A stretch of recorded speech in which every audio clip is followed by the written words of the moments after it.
Morning, welcome back to Shanti Kunj online classes. Children, हमारे 2 chapter complete हो गए हैं। आई होप आपने होमवर्क कंप्लीट कर लिया होगा, लर्न भी किया होगा, राइट। सो आज हम पढ़ेंगे चैप्टर नंबर 3, प्लास्टिक्स एवं रेशे। So let's start. What is plastic and रेशे? रसायन शास्त्रियों ने गहन प्रयोगों से ये पाया कि सभी प्राकृतिक वस्तुएं सरल रासायनिक अणुओं से बने होती हैं। यानी जितने भी हमारे रसायन शास्त्री थे, तो उन्होंने क्या बताया कि जितनी भी चीज़ें बनी होती हैं वो सभी छोटे छोटे रासायनिक अणुओं से मिलकर बनी होती हैं, जिन्हें हम एकलक या मोनोमर कहते हैं। कई मोनोमर जुड़कर एक श्रृंखला बनाते हैं, जिसे हम बहुलक या पॉलीमर कहते हैं।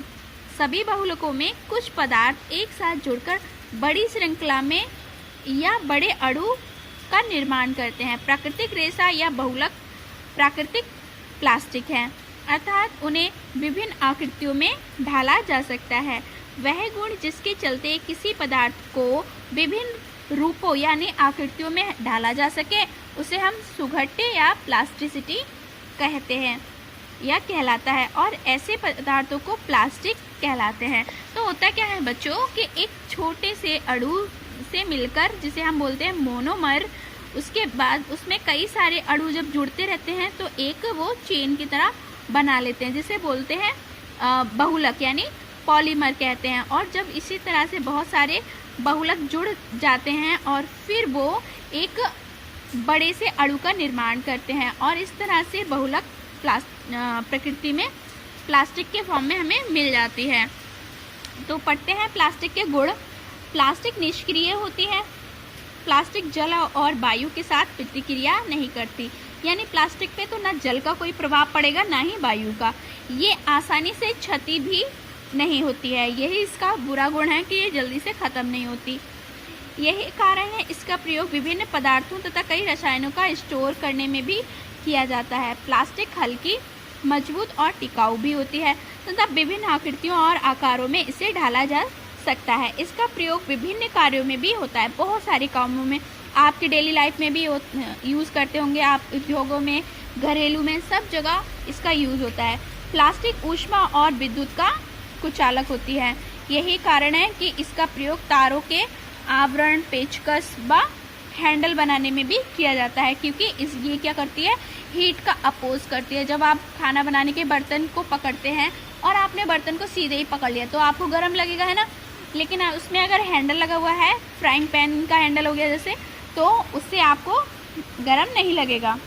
संश्लेषित प्लास्टिक के लिए कच्चे माल। अब क्या है कि जो हम प्लास्टिक बना रहे हैं, प्रकृति से तो हमें एक प्लास्टिक मिल गया, ठीक है। अब हम क्या करेंगे कि इस प्लास्टिक का यूज़ करके हम कुछ और नई चीज़ें बना सकते हैं। तो पढ़ते हैं। बहुत से मानव निर्मित पदार्थ कोयला, कच्चे तेल, प्राकृतिक गैस, वायु, जल, लवण और चूना पत्थर से तैयार ये किए जाते हैं। इन्हें कच्चा माल कहते हैं। यानी जितनी भी चीज़ें हम नई चीज़ें में बनाते हैं, उससे पहले जो मटेरियल होता है हमारे पास, उसे हम रॉ मटेरियल या कच्चा माल कहते हैं। रासायनिक विधियों से इन कच्चे पदार्थों को विशेष गुण वाले उपयोगी पदार्थों में परिवर्तित किया जाता है। पेट्रोलियम पदार्थ जैसे कि एथीन, बेंजीन, टॉलिन इत्यादि संश्लेषित प्लास्टिक के लिए कच्चे माल हैं। इन पदार्थों का या तो सीधे बहुलीकरण कर दिया जाता है या फिर पहले रासायनिक रूप से उपयुक्त मोनोमर में इन्हें परिवर्तित किया जाएगा, मतलब बहुत पतला करके तोड़ लेंगे, फिर उसके बाद में संश्लेषित प्लास्टिक में बहुलीकृत किया जाता है। संश्लेषित प्लास्टिक के प्रकार। अब इसके क्या प्रकार होते हैं? ऊष्मा के प्रभाव के आधार पर प्लास्टिक को थर्मोप्लास्टिक और थर्मासेल में वर्गीकृत किया गया है। तो इस तरह से हमारे पास अगर हम संश्लेषित प्लास्टिक के प्रकार देखें तो थर्मोप्लास्टिक हो गया, एक हो गया थर्मोसेल। तो सबसे पहले पढ़ते हैं थर्मोप्लास्टिक क्या होता है बच्चों। ये ऐसे संश्लेषित प्लास्टिक हैं जिसमें पदार्थ को धीरे धीरे गर्म करने के बाद उसे ढालकर तैयार किया जाता है। इसे पुनः गर्म करके मुलायम किया जाता है और नए रूपों में ढाल सकते हैं। ध्यान दो बेटा यहाँ पर कि ये क्या कर सकते हैं, इन्हें हम पुनः गर्म करके मुलायम भी कर सकते हैं और फिर से नए रूपों में हम इन्हें ढाल सकते हैं। जैसे पॉलीथीन हो गया, पॉलीविनाइल क्लोराइड, नायलॉन, टेरिलीन, ये सारे हमारे क्या हैं, थर्मोप्लास्टिक हैं। याद रखना है ये आपको। फिर क्या है, थर्मोसेटिंग प्लास्टिक। अब थर्मोसेटिंग प्लास्टिक क्या होती है? थर्मोसेटिंग प्लास्टिक वे संश्लेषित प्लास्टिक हैं जिनमें पदार्थ को धीरे धीरे गर्म करके और ढालकर तैयार किया जाता है। इस प्लास्टिक को एक बार किसी आकृति में ढालने के बाद पुनः गर्म करके दूसरे रूप में नहीं ढाला जा सकता। तो मतलब अब यहाँ पर देखो, यहाँ पे मैंने क्या बताया था कि इसे ढाल सकते हैं हम नया रूप। मतलब जैसे एक हमारा बाल्टी था, उस बाल्टी जब हमारी ख़राब हो गई तो उसको ढालकर हमने क्या किया, उसको फैक्ट्री में भेज दिया। उसे ढालने के बाद अब उसका हम मग बना सकते हैं, ठीक है। बट इसमें क्या होता है कि इसे हम पुनः गर्म नहीं कर सकते, यानी इसको अब हमें फेंकना ही पड़ेगा, ये हमारी वेस्ट हो गई है। जैसे कि बेकेलाइट हो गया, पॉलीयूरेथीन हो गया, मेलामाइन हो गया, थर्मोसेटिंग, और ये सारे हमारे प्लास्टिक हैं, थर्मोसेटिंग प्लास्टिक के उदाहरण हैं। Next is polythene and polyethylene.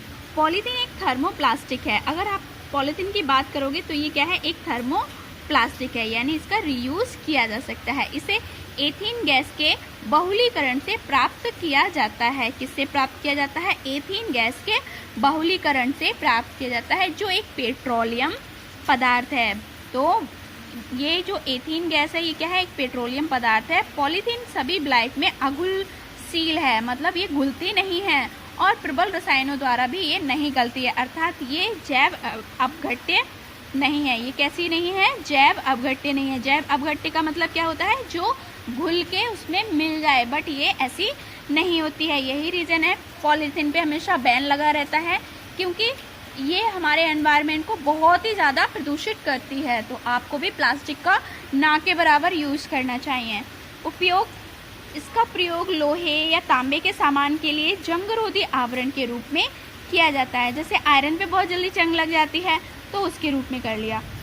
इसका प्रयोग रसोई प्रयोगशाला के सामान जैसे कप, बोतल, इन सब बनाने में भी होता है। भारी प्लास्टिक शीट का प्रयोग निर्माण कार्यों में नमी वाहक के रूप में होता है। पॉलीथीन का प्रयोग सामान ढोने के लिए थैला तथा लुब्रिकेंट टेप के रूप में होता है।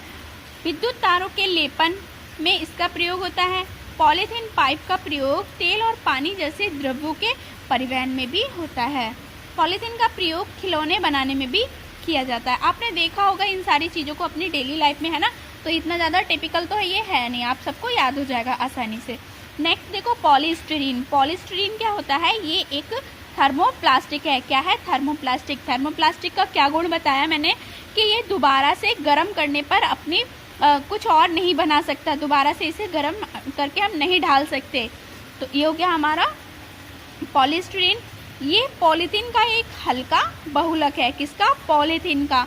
जब पिघलते हुए पॉलीस्टीरीन से होकर वायु प्रवाहित की जाती है तो काफ़ी हल्के फॉर्म का निर्माण होता है, जो एक उत्तम कुचालक और पैकिंग सामग्री है। उपयोग, इसका उपयोग कहाँ होता है? इसका प्रयोग बर्फ के बक्सों को ढकने वाले बर्तन के निर्माण में होता है, और इसका इस्तेमाल इलेक्ट्रॉनिक सामानों को पैक करने के लिए होता है। इसका प्रयोग रेफ्रिजरेटर में छिद्ररोधी के रूप में भी होता है। ठीक है, तो ये हमारी चीज़ें होंगी इतना। फिर है पॉलीविनाइल क्लोराइड। ये मोस्ट इम्पॉर्टेंट है, इसकी फुल फॉर्म लिख लेना बेटा। पीवीसी का मतलब होता है P for poly, V for vinyl, C for chloride. ठीक है, इसकी फुल फॉर्म भी लर्न होनी चाहिए आपको। तो ये भी एक थर्मोप्लास्टिक है और इसका निर्माण विनाइल क्लोराइड अणुओं के बहुलीकरण से होता है। ये कठोर, अज्वलनशील और नमी, कवक और कीटों के प्रतिरोधी होते हैं। यहाँ देखो पॉलीविनाइल से बना क्लोराइड पाइप, ये दिख रहा है, ये इतना स्ट्रांग होता है और ये बहुत ही ज़्यादा हार्ड होता है। पॉलीविनाइल क्लोराइड से बने जूतों के सोल, ये सोल भी बनाते हैं। और क्या करते हैं, ये देखो आपका जो पैन कार्ड हो गया या फिर कोई भी क्रेडिट कार्ड हो गया, डेबिट कार्ड हो गया, ये सारे आपके किससे बनते हैं? इसी पॉलीविनाइल क्लोराइड से बनते हैं। ये बहुत ही ज़्यादा इम्पॉर्टेंट क्या होती है? प्लास्टिक होती है। और ये कौन सी होती है? थर्मोप्लास्टिक होती है। अब देखो इसका उपयोग किसमें? एक तो जूते का सोल बनाने में हो गया, क्रेडिट कार्ड बनाने में हो गया, साथ ही सोफा, गद्दे के रूप में भी होता है। और इनका इस्तेमाल थैला, रेनकोट बनाने में भी होता है। इसका प्रयोग पानी के टंकी, पाइप, नल, ये सब बनाने में भी करते हैं। और तारों, मेन होता है ये तारों के इंसुलेशन में। जो आपके यहाँ केबल आती है ना, जिससे इलेक्ट्रिसिटी आती है ब्लैक कलर की, तो जो ऊपर का ब्लैक ब्लैक होता है ना वो आपका पीवीसी ही होता है, ठीक है। नेक्स्ट, इसका सजावटी विनाइल फ्लोरिंग के रूप में भी इसका काम होता है, ठीक है। तो ये हो गया हमारा पीवीसी। पीवीसी के बारे में याद हो गया होगा आपको, है ना। चलो अब पढ़ते हैं पॉलीप्रोपीन। पॉलीप्रोपीन क्या होता है बेटा, इसे हमारे पास एक फॉर्मूला दिया है CH3 single bond CS double bond CS2, ये इसका फॉर्मूला होता है। ये जो इनके बीच में डैश दिया है इसे डैश नहीं बोलेंगे, इसे बॉन्ड बोलेंगे। अगर एक लाइन है तो इसे सिंगल बॉन्ड, डबल बॉन्ड है तो इसे डबल बॉन्ड बोलेंगे, ठीक है। डबल लाइन है तो डबल बॉन्ड। तो CH3 single bond CS double bond CS2, ये इसका फॉर्मूला होता है और इसके अणु के बहुलीकरण से तैयार किया जाता है। अब देखो, इसका उपयोग रस्सी, डिब्बे, पैकिंग सामग्री बनाने में इसका प्रयोग करते हैं और दवा बनाने वाले जो कैप्सूल होते हैं या फिर खिलौने के निर्माण में इसका प्रयोग करेंगे हम। इसका प्रयोग ऑटोमोबाइल बैटरी के निर्माण में भी करते हैं। ये संश्लेषित कालीन बनाने में भी प्रयोग करते हैं। ये जो देख रहे हो आप, वाहनों की जो गाड़ियाँ होती हैं, कार होती हैं, उनकी बैटरी बनाने में भी हम पॉलीप्रोपीन का यूज़ करते हैं। फिर है टेफ्लॉन। टेफ्लॉन तो बहुत ही ज़्यादा आप यूज़फुल होता है, ये आप सभी ने देखा होगा। जो भी आपके घर में फ्राइंग पैन हो गए नॉन स्टिक वाले, ये टेफ्लॉन के ही बने होते हैं। तो ये एक थर्मोप्लास्टिक है, ये चिकना होता है, इस पर ऊष्मा का कोई प्रभाव नहीं पड़ता और किसी पदार्थ रासायनिक क्रिया इस पर नहीं करती है। इसे टेट्राफ्लुरोइथीन अणुओं के बहुलीकरण से बनाया जाता है। तो इस चीज़ का याद करोगे आप, ठीक है। उपयोग देखो, इसका प्रयोग कढ़ाई और अन्य बर्तनों पर बिना चिपकने वाले आवरण के रूप में होता है। जो आपका नॉन स्टिक होता है वो किसका होता है, टेफ्लॉन का ही होता है। इसका प्रयोग लुब्रिकेंट के रूप में विशेषकर मशीन के ऐसे भाग में जहां तेल आसानी से नहीं पहुंच सकता वहां किया जाता है। अब लुब्रिकेंट क्या होता है कि ये मशीनों को चिकना रखता है, जिसकी वजह से उसमें कोई भी रफनेस नहीं आती, उसके जो बियरिंग होते हैं वो टूटते फूटते नहीं है, क्योंकि इससे लुब्रिकेंट निकलता रहता है, ये चिकना होता है। ठीक, बैकेलाइट देखो बेटा, ये थर्मोसेट प्लास्टिक है। तो ये भी ये कैसी प्लास्टिक है, ये थर्मोसेट है, ना कि थर्मोप्लास्टिक है, कि ये थर्मोसेट प्लास्टिक है। और इस प्लास्टिक के इतिहास में इसकी महत्वपूर्ण भूमिका है। ये पहली पूर्ण संश्लेषित प्लास्टिक थी जिसका आविष्कार 1970 में अमेरिकी रसायन शास्त्री ल्यू वैकलैंड ने किया था। वैकेलाइट अन्य प्लास्टिक की अपेक्षा अधिक कठोर होती है तथा बहुत ही अच्छा कुचालक है। तो ये कैसा है, ये बहुत ही अच्छा कुचालक है। बैकेलाइट का यूज़ बहुत सारी चीज़ों में मिलेगा आपको, और इसका प्रयोग हैंडल बनाने में भी करेगा। कोई भी पेन के हैंडल हो गए उसमें बनाने में करेंगे। चलो बैकेलाइट का मेन यूज़ मैं आपको बताती हूँ। इसका मेन यूज़ होता है बटन बनाने में, प्लग, स्विच, जितने भी आपके इलेक्ट्रिसिटी के इक्विपमेंट्स होते हैं प्लास्टिक वाले, उसमें आपका बैकेलाइट मिलेगा ही मिलेगा। और इसका कढ़ाई, कुकर के ऊष्मारोधी हैंडल के रूप में भी इसे मिलेगा। ठीक है बच्चों, तो बैकेलाइट तक अब आपको याद करना है। तो बच्चों आप देखो, होमवर्क में आपको क्या क्या करना है। एक तो आपको करना है प्लास्टिक क्या है, थर्मोप्लास्टिक, थर्मोसेटिंग प्लास्टिक में अंतर बताइए दो दो उदाहरण के साथ। पॉलीथीन के मोनोमर का नाम बताइए, इसके उपयोग बताइए। ठीक है, चलो इसे तो मैं करा दूंगी, ये दोनों आपको करके लेके आने हैं। उसके साथ में बहुलक के 3 उपयोग बताइए। ये सारे आपको होमवर्क में खुद से करने, मैं नहीं बताने वाली, क्योंकि अभी अभी मैंने पढ़ाया है। ठीक है, तो polythene, nylon, rayon, polyvinyl chloride, polyester, संश्लेषित रेशे का लाभ, तो ये तीनों आप करेंगे। ठीक है, नेक्स्ट क्लास में मैं बाकी के क्वेश्चन आपको करा दूंगी। ठीक, तो मिलते हैं नेक्स्ट वीडियो में, तब तक के लिए bye bye, take care, have a good day.